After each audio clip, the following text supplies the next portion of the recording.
Good evening, ladies and gentlemen, and welcome back. Today I want to take a quick look at the 9th episode of Better Call Saul Season 4. A friendly warning to all, if you aren't caught up on all of Better Call Saul and all of Breaking Bad, there will be spoilers in this video. So viewers, please be warned. Guten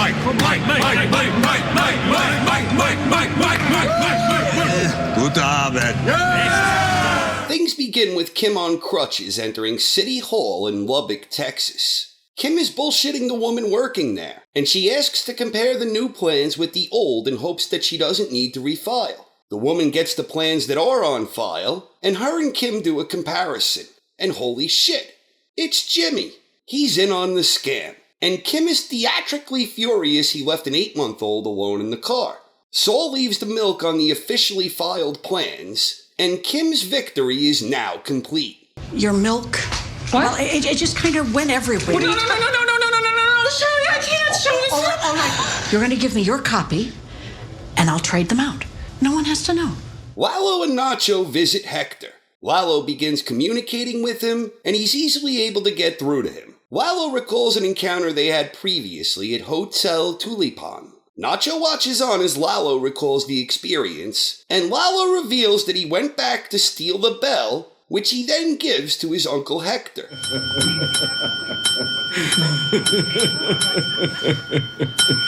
Eso es un Salamanca.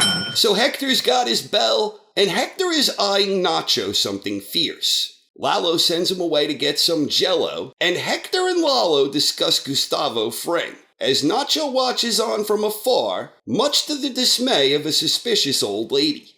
Kim and Saul are celebrating their latest scheme over a meal. Saul is looking forward to his hearing so he can begin practicing law again, and he still has a deep desire to partner up with Kim when practicing law. Our powers combine. I think we should only use our powers for good. What are we considering good as of 9:06 p.m. tonight? The Germans prepare to blast, but there's a problem, and Ziegler has to check the wires. Ziegler seems pretty distressed, almost as if he's having a panic attack, but he ultimately remedies the problem. Despite Mike seeing something in Ziegler that concerns him, the explosion goes off as planned, with Tyrus helping to absorb the blast in a big truck.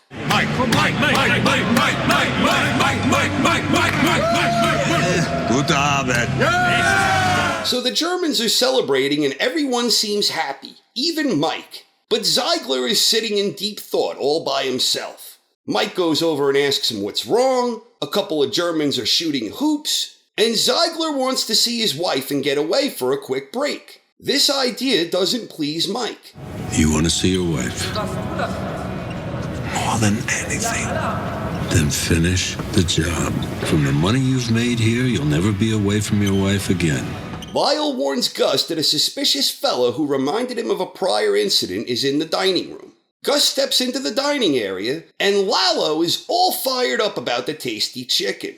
Lalo is very happy, and he wants to speak to the owner. So Gus invites him into his office, and Nacho is clueless. Lalo starts feeling Gus out, and he speaks about the current arrangement that Gus and the Salamancas have with Don Eladio. And Lalo appears ready to cause some problems for Gus.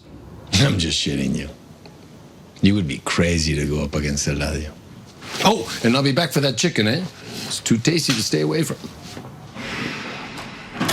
Lalo wants Nacho to drive him to the location where he picks up 6 kilos a week, and Nacho obliges. So Saul goes in for his meeting, and he seems to be doing everything right. The panel seems impressed by him, and then he gets a question about what the law means to him. And this throws Saul off guard, but he seems to nail his answer perfectly, and the panel looks as if they're thoroughly impressed. Then they ask him if he had any particular influence. The University of American Samoa. Go land crabs. So Saul waits around, he wants to know whether he was approved immediately, and he gets tipped off that he wasn't approved. So he chases down and confronts one of the guys from the panel, and the guy tells Saul that he wasn't approved because he seemed insincere.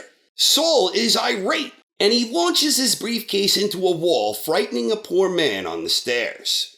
Mike's hanging out with the camera crew, and he allows Ziegler extended time to talk with his wife on the phone. After he gets off the phone, Ziegler begins scoping out the security camera setup.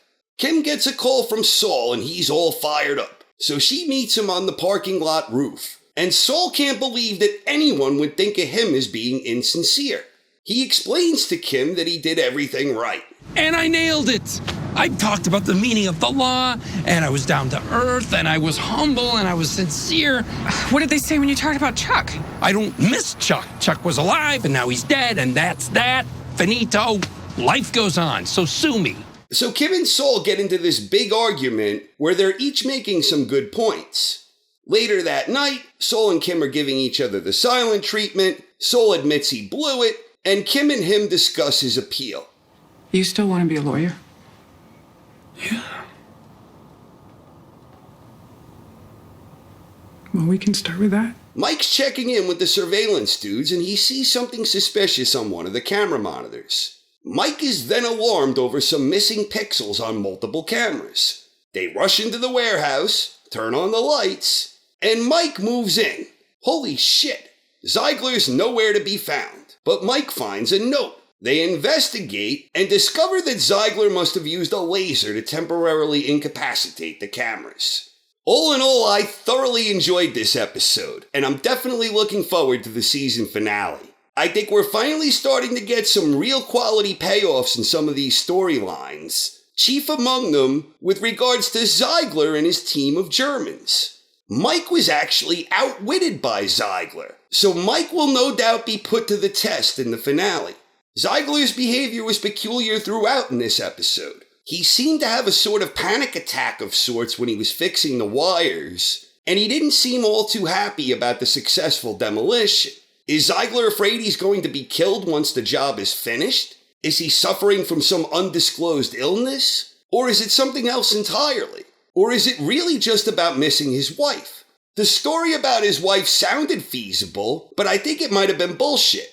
Personally, this is the most invested I've felt in this storyline all season. I'm genuinely interested in seeing what becomes of Ziegler and the rest of the Germans. And I'm also interested in seeing what role Mike will play in all of this.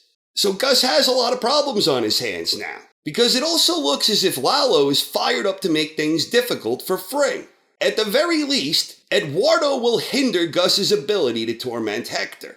Lalo seems the type who's inclined towards astute observations, so I'm guessing there's a pretty good chance that he catches Nacho conspiring with Gus. If this happens, then it will likely result in either Nacho fleeing for good, or it will lead to Nacho's ultimate demise. However this thing plays out, the addition of Lalo has been nothing short of sublime. As for Saul not being approved, he thinks it's because of the way he answered the question about what the law means to him. Kim thinks it's because he didn't talk about Chuck. I think they're both wrong, and that it had more to do with how Saul contradicted himself on that final question, where one moment he's trivializing where he got his degree from, and the next moment he's mock praising it. The University of American Samoa Law School, and that's exactly what it sounds like. That's a correspondence school. Was there any particular influence? Credit where credit is due. I wish it said Georgetown or Northwestern, the University of American Samoa. Go land crabs, but UAS is the only one that would take me. It's that contradiction, I think, that struck the panel as being insincere. Now, naturally, they may have been expecting Saul to cite Chuck as his primary influence, so Kim may have been right in a roundabout way, but I still think it has more to do with the contradiction, and the way he dismissed that final question regarding his influence by not really answering it. Saul didn't mention Chuck because he's been trying to pretend Chuck never existed all season. The fact that Kim finally forced him to acknowledge Chuck ever existed, this was something that pissed Jimmy off. But underneath the surface here is the bigger underlying problem that Kim and Saul love to hustle. They both love scamming people with their clever schemes that make Kim all hot and turned on. But they don't agree on where to draw the line. What constitutes using their powers for good? Saving Huel from jail? Scamming City Hall in Lubbock? Where to draw the line?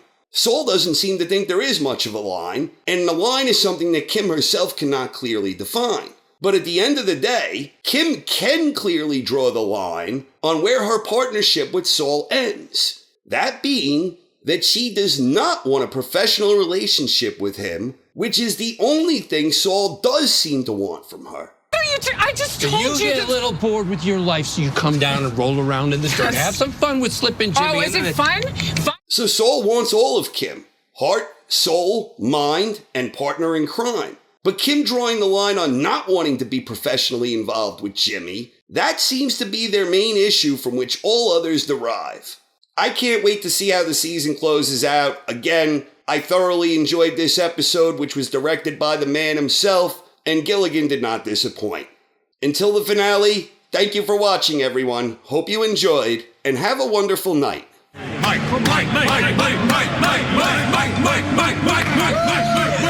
Guten Abend. I'm just shitting you. You would be crazy to go up against Eladio. I don't miss Chuck. Chuck was alive, and now he's dead, and that's that. Finito. Bored with your life, so you come down and roll around in the dirt. Have some fun with slipping Jimmy. Oh, is it fun? Let's do it again. There's holmium and helium and hafnium and erbium and phosphorus and francium and fluorine and terbium and manganese and mercury, molybdenum, magnesium, dysprosium and scandium and